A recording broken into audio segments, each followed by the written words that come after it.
Hai, kaum rebahan, selamat datang di channel hiburan kaum rebahan.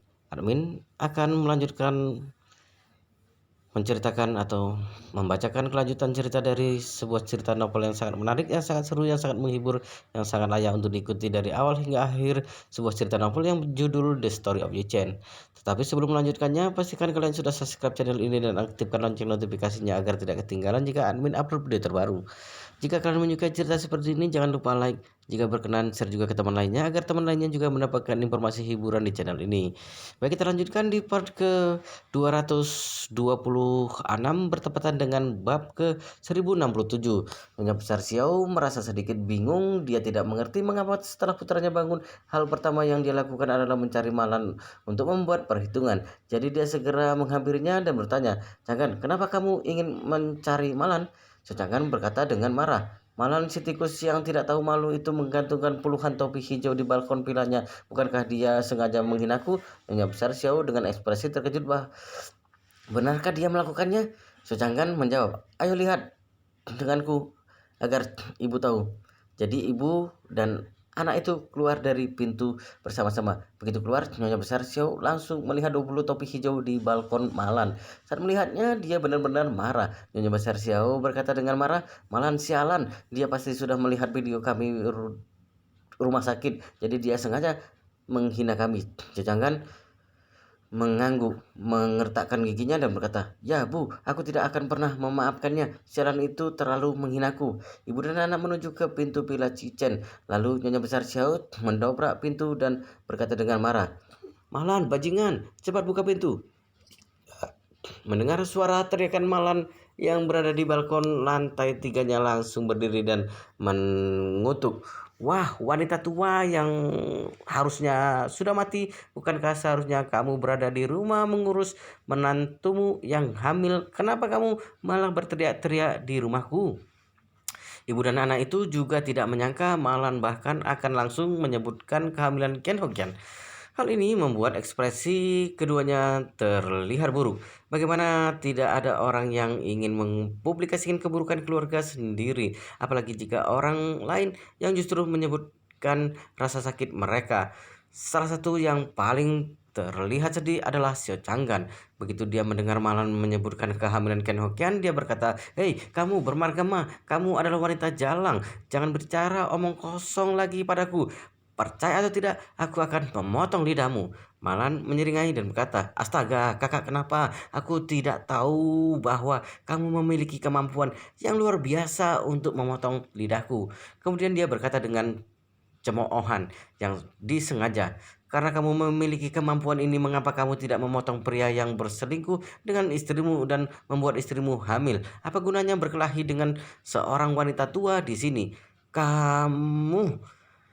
Sedangkan menunjuk ke ekspresi muram, meskipun dia bukan orang yang baik, tetapi dalam hal mengutuk seseorang, dia tidak sehebat Malan. Dengan kemampuan Malan untuk berkelahi, bahkan melawan 10 orang bukanlah apa-apa untuknya. Jadi saat melihat Xiao Changgan sangat marah hingga dia tidak bisa berbicara, Malan mengambil keuntungan dari kemenangan dan berkata sambil tersenyum, "Astaga kakak, aku benar-benar bersimpati padamu. Hal terburuk bagi seorang pria adalah diselingkuhi oleh orang lain. Aku tidak menduga kamu akan mengalami hal ini, apalagi istrimu berselingkuh hingga hamil. Bukankah itu membuatmu ingin menjadi seorang ayah? Jika aku jadi kamu, aku akan menceraikannya." Kata-kata itu sekali lagi menghantam jantung Xiao Changgan. Dia ingin mengusir Kian Hokian keluar dari rumah, jadi dia tidak akan melihat wanita jalang terkutuk itu dalam hidupnya. Tetapi Ken Hokian memiliki dukungan dari Wu Donghai. Dia tidak berani memprovokasi dan menantang Wu Donghai, jadi dia tidak bisa menceraikannya bahkan jika Ken Hokian berselingkuh darinya. Betapa menyakitkan seorang pria tidak bisa menceraikan istrinya meskipun berselingkuh darinya.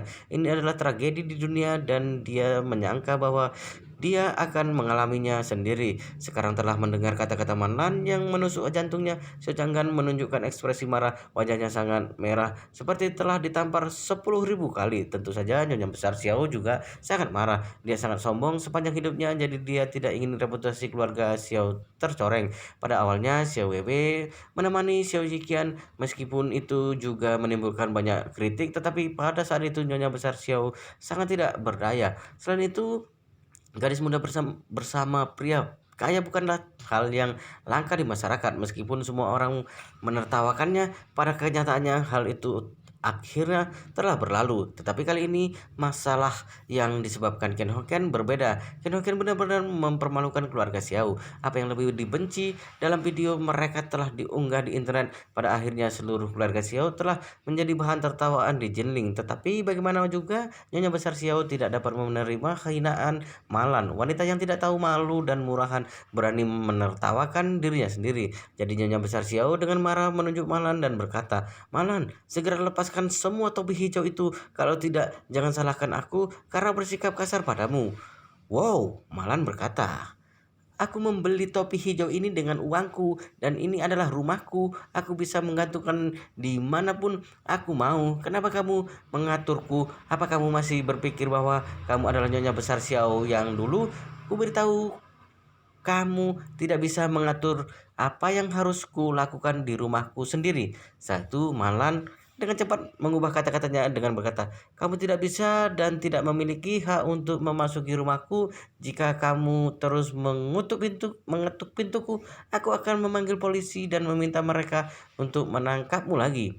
Begitu Nyonya Besar Xiao mendengar kata Malan ingin memanggil polisi dan menangkap dirinya, dia sangat marah sampai gemetaran. Tetapi meskipun mereka marah, mereka sama sekali tidak berdaya. Jika Malan tidak membuka pintu untuk mereka, mereka tidak bisa masuk dan memukulnya, bukan? Jika mereka terlalu gegabah, mereka akan melanggar hukum. Jika Malan menelepon polisi, mereka akan ditangkap. Itu tidak sebanding dengan kerugiannya. Tepat ketika ibu dan anak tidak tahu harus berbuat apa, Malan mengambil topi hijau besar dan dari satu sisi balkon dan mengatakannya di kepalanya. Dia berkata sambil tersenyum, "Hei kakak, lihat topi hijau ini, betapa bahagianya. Apakah menurutmu yang hijau ini lebih hijau daripada daun bawang yang kamu makan 2 hari lalu?"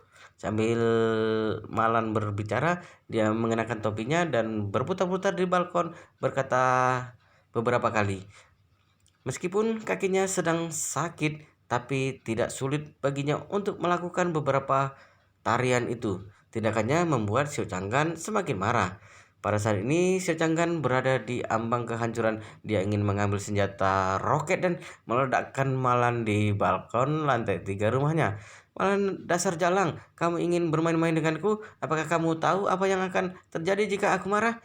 Malan berkata sambil tersenyum, "Istrimu tidur dengan pria lain dan hamil. Bukankah orang yang tidur dengan istrimu baik-baik saja? Apa yang akan terjadi padanya? Aku hanya mengatakan beberapa patah kata. Apa yang akan terjadi padaku?" Hahaha. Si Canggan sangat marah. "Malan, aku akan membunuhmu cepat atau lambat." Tepat ketika pembuluh darah hijau Xiao Changgan pecah, Malan langsung melemparkan topi hijau itu dan topi hijau itu terbang langsung ke kepala Xiao Changgan. Xiao Changgan melangkah mundur dan topi hijau itu jatuh ke tanah. Malan bertepuk tangan dan tertawa. "Wow, kakak, lihat topi hijau itu. Dia mengenalimu dan terbang langsung ke kepalamu. Jika kamu tidak bersembunyi, sekarang dia akan berada di kepalamu."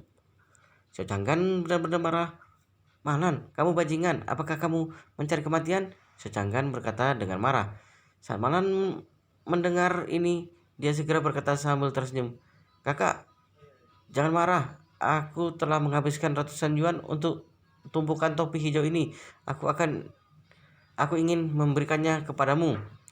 Setelah itu Malan tidak tahu dari mana tiba-tiba dia mengeluarkan boneka kura-kura ninja hijau dan berkata suara keras, "Kakak, lihat kura-kura ninja ini. Bukankah dia mirip denganmu? Bukan hanya kepalanya yang hijau, tetapi juga sangat besar. Dia adalah penggambaran terbaikmu. Hahaha.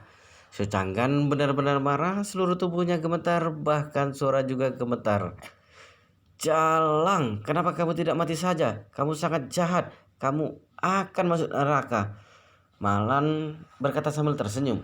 Kak, aku cukup baik untuk memberimu begitu banyak topi ini dan kamu justru mengutukku ke neraka. Bukankah kamu terlalu tidak tahu belas budi? Tetapi aku adalah orang dewasa. Aku tidak akan mengingat penjahat. Aku akan memberikan 20 topi hijau ini semuanya untukmu sehingga kamu bisa memakainya selama 20 hari dan tidak perlu menggunakan tapi yang sama setiap hari. Jangan benar-benar tidak berdaya.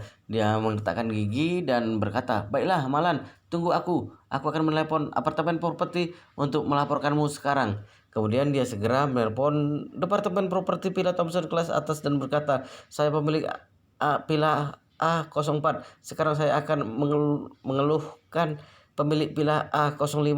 Dia menggantung barang-barang tidak beradab di balkon rumahnya. Kalian harus segera mengurusnya. Setelah beberapa saat, mobil listrik real estate datang dengan cepat. Kemudian 4 manajer properti turun dari mobil listrik dan bertanya, apakah Anda yang menelpon tadi? Secanggan berkata, benar, akulah yang mengeluh tentang wanita di lantai atas. Lihat apa yang dia gantungkan di balkon. Malan berkata dengan suara dingin, kenapa aku tidak bisa menggantungkan topi di rumahku sendiri? Apakah kalian punya hak untuk mengurus itu? Setelah 4 manajer properti mendengarnya, mereka juga berkata tanpa daya, Tuan, balkon rumah adalah milik pemilik rumah. Secara teori, apapun yang digantung kami tidak dapat ikut campur kecuali itu ilegal. Tapi dia hanya menggantung topi, itu tidak ilegal. Itu kebebasan mereka. Sialan, Secanggan berbalik di tempat yang sama. Jika 20 topi hijau ini menggantung di sana sepanjang hari, bisakah dia menahan kemarahan pada Malan? Dia memarahi beberapa manajer properti, tentu saja mereka juga marah, tetapi mereka berkata dengan sopan, maaf tuan, masalah ini tidak ada dalam manajemen properti kami. Setelah itu mereka naik ke mobil listrik dan pergi. Malan tertawa terbahak-bahak di balkon. Hahaha, Secanggan, kamu tidak bisa melakukan apa-apa sekarang. Sudah kubilang topi hijauku akan tergantung di sini sepanjang waktu dan aku akan membeli 20 lagi untuk digantungkan di sini besok. Aku akan membuatmu melihatnya. Tumpukan besar topi hijau berkibar tertiup angin begitu kamu membuka matamu. Kamu Secanggan sangat marah. Saat ini Yichen dan Securan juga pergi ke balkon di lantai 2 untuk melihatnya. Setelah mereka mengetahui apa yang sedang terjadi, mereka berdua saling memandang tanpa daya dan menghela napas. Securan tidak bisa menahan dirinya. Yichen, bukankah tidak terlalu baik jika ibu melakukan ini? Yichen berkata dengan senyum dingin, sebenarnya tidak ada yang salah dengan itu. Bukankah mereka mempermalukan kita terlalu buruk sebelumnya? Ketika mereka tahu masalah apa yang kita miliki, mereka juga mencoba yang terbaik untuk mengejek kita. Kamu lupa bagaimana keluarga Xiao mengejek kita di kantor penjualan Thompson kelas atas, dan ketika tempat kerjamu dibuka, bukankah mereka datang dengan mengejek kita?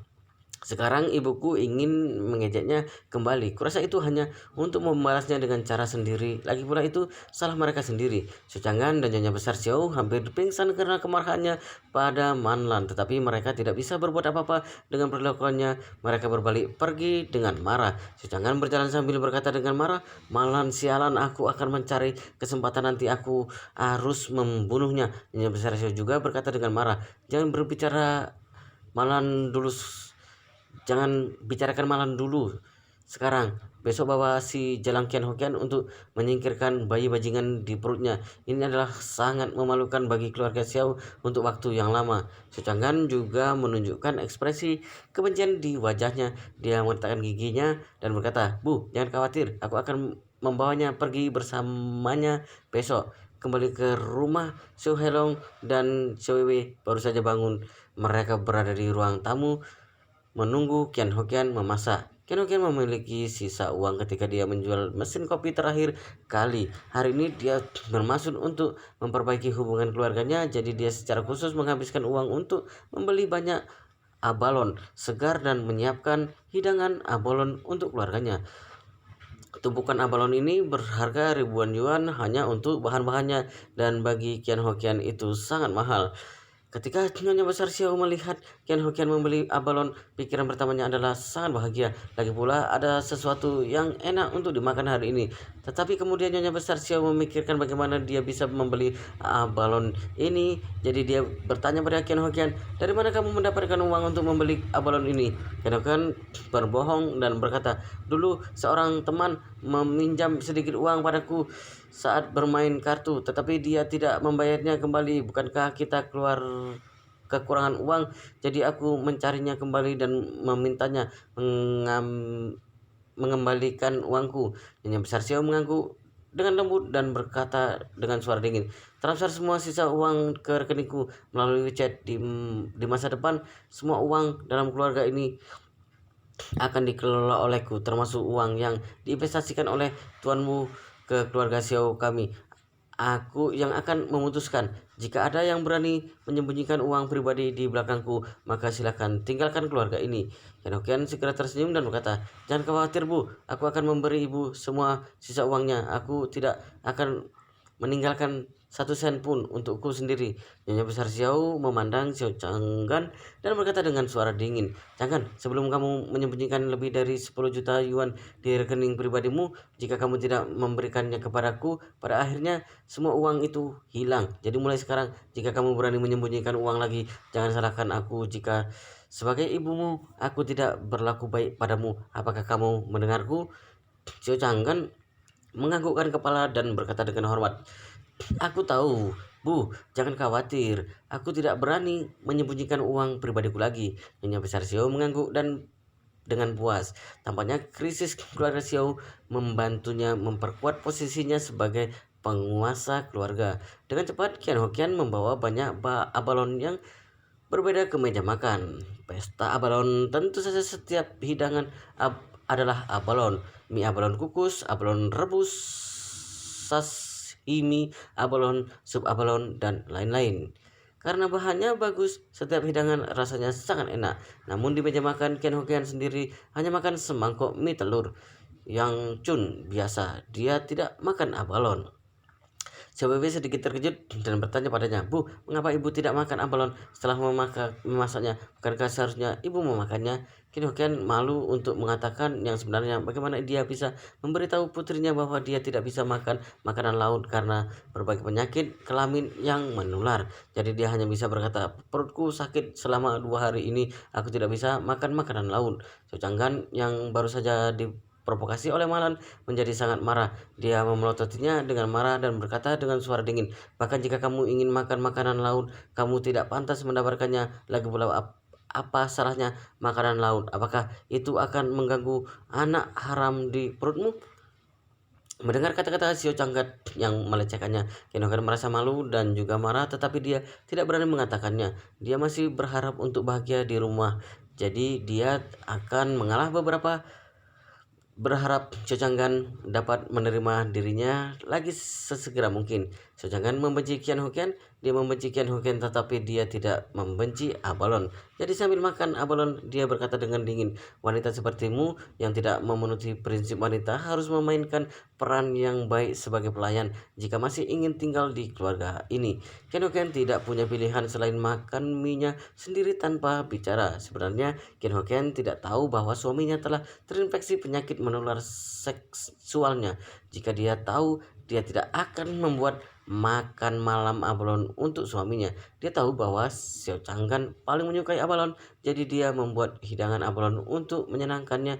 Tanpa diduga, dia justru dimarahi olehnya. Xiao Changgan menyalurkan kesedihan dan kemarahan pada makanan. Dia makan lebih dari selusin abalon sendirian. Karena dia depresi, dia juga minum sebotol anggur. Mantan pemilik rumah meninggalkan banyak anggur enak di ruang bawah tanah. di lantai bawah. Ada anggur merah, arak, dan sampanye. Ketika keluarga Wu membeli rumah ini, mereka meminta harga sepakat jadi anggur diserahkan kepada mereka. Sojanggan mengeluarkan sebotol arak dari ruangan bawah tanah dan memanggil Xiao Hailong. Mereka minum lebih dari satu botol. Setelah makan dan minum, Xiao Changgan kembali ke kamarnya dan berencana untuk tidur siang. Namun ketika dia berbaring, dia tiba-tiba merasa ada yang tidak beres. Apa yang salah? Ini benar-benar gatal. Makanan laut adalah makanan yang rentan terhadap perubahan luka atau penyakit tertentu. Begitu juga dengan arak. Kombinasi dari dua hal ini adalah pasangan yang sempurna. Begitu Cacangkan mulai gatal, dia tidak bisa berhenti menggaruknya. Dia mencoba yang terbaik untuk menggaruknya, bahkan lukanya sedikit tergores dia dan berdarah, tetapi tetap tidak membaik. Gatal-gatal yang meremukkan tulang telah membuatnya tidak tertahankan. Dia buru-buru berbalik dari tempat tidur dan pergi menemui Nyonya Besar Xiao dengan tergesa-gesa. Begitu dia melihat Nyonya Besar Xiao, dia berkata dengan cemas, "Bu, tolong beri saya uang. Saya harus pergi ke rumah sakit sekarang." Nyonya Besar Xiao mengerutkan keningnya dan bertanya, "E, ada apa denganmu? Mengapa kamu harus pergi ke rumah sakit? Apakah kamu tidak tahu berapa biaya untuk pergi ke rumah sakit?" Setelah mengalami semua jenis bencana sebelumnya, Nyonya Besar Xiao sekarang menghargai uang lebih dari apapun. Xiao Changgan berkata dengan kesakitan, Aku merasa sangat tidak nyaman. Aku harus pergi ke rumah sakit untuk memeriksanya." Nyonya Besar Xiao bertanya padanya, "Ceritakan padaku dulu." Xiao Changgan merasa malu dengan berkata, Sulit untuk mengatakannya. Bu, beri aku uang dan biarkan aku pergi ke rumah sakit untuk memeriksanya." Nyonya Besar Xiao berkata, "Apakah di bagian tubuh bawahmu yang sakit?"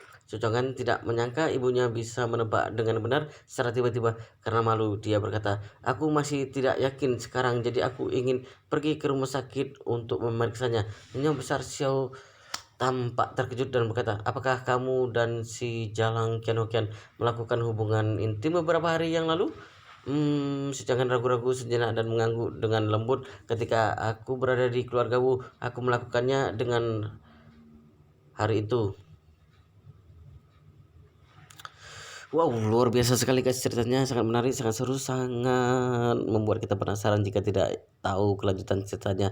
Tapi sepertinya di video ini sampai di sini dulu. Kita akan melanjutkan di video berikutnya, di part selanjutnya. Pastikan kalian sudah subscribe channel ini dan aktifkan lonceng notifikasinya agar tidak ketinggalan jika admin upload video terbaru. Jika kalian menyukai cerita seperti ini, jangan lupa like. Jika berkenan, share juga ke teman lainnya agar teman lainnya juga mendapatkan informasi hiburan di channel ini. Baik, kita lanjutkan di video selanjutnya.